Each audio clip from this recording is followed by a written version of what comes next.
बिस्मिल्लाहिर्रहमानिर्रहीम अस्सलामु अलैकुम। नाज़रीन मोहतरम, आज हम आपको बताने जा रहे हैं कि सऊदी वीज़ा प्रोसेसिंग में जो मुश्किलात आ रही हैं पिछले 2 से 3 दिन में, उसमें सबसे बड़ी मुश्किल ई नंबर का हसूल था। सऊदी अरेबिया की जानिब से मुफा की वेबसाइट से जब हम वीज़ा अप्लाई करते थे और ई नंबर के लिए एप्लीकेशन सबमिट करते थे तो वो सबमिट नहीं हो पा रही थी।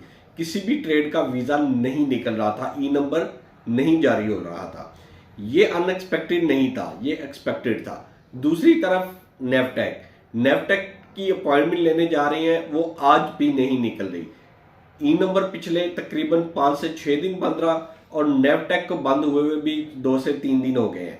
न्यू अपॉइंटमेंट नहीं मिल रही। ये वो मसाइल थे जो आपसे अर्जेंट बेसिस पर डिस्कस करने थे। साथ ही साथ अगर हम तशहीर की अपॉइंटमेंट की बात करें तो वो भी इस वक्त अवेलेबल नहीं है, क्योंकि आज ई नंबर निकलना शुरू हुए हैं। जैसे ही ई नंबर निकलना शुरू हुए हैं तो बेतहाशा ई नंबर एक ही दिन में निकले हैं, क्योंकि लोग काफ़ी दिनों से वेट कर रहे थे ई नंबर के लिए। कुछ लोगों के मेडिकल एक्सपायर हो रहे थे, उन्होंने अर्जेंट बेसिस पे करना था, जिसकी वजह से जो अपॉइंटमेंट की स्लॉट्स थी वो अर्जेंट बेसिस पर फिल हो चुकी हैं।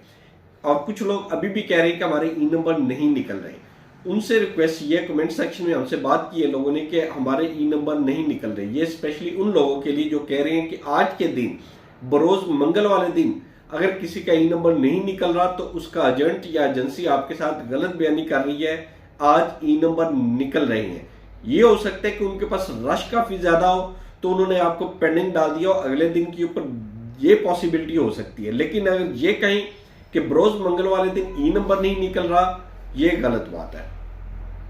ई नंबर निकलना शुरू हो गए, नेवटेक की अपॉइंटमेंट नहीं हो रही। नेवटेक की अपॉइंटमेंट ना होने की वजह से तमाम के तमाम वीजा और उनके ट्रेड इस वक्त पेंडिंग है। एम्बेसी में रश की सूरत हाल तो नहीं है, लेकिन वहां पे ऐसी सूरत हाल पैदा की जा रही है ताकि खांचा शुरू हो। इंशाल्लाह नेक्स्ट वीडियो में हम आपको एम्बेसी की मुकम्मल डिटेल और सूरत हाल बताएंगे कि कितने वीजे डेली की बुनियाद पर जमा हो रहे हैं और उनकी स्टैंपिंग की रेशियो क्या है। आज हमारा वो टॉपिक नहीं है, आज हमने सिर्फ आपको वो सूरत हाल बतानी थी जो एक हंगामी बुनियादों पर शुरू हुई और वीज़ा स्टैंपिंग के मुतल्लिक जारी है। वीज़ा स्टैंपिंग का जो भी अमल होगा, जो भी प्रोसेस होगा, वो हम आपसे नेक्स्ट वीडियो में डिस्कस करेंगे कि वीज़ा स्टैंपिंग किस तरह चल रही है कराची एम्बेसी में भी और इस्लामाबाद एम्बेसी में भी।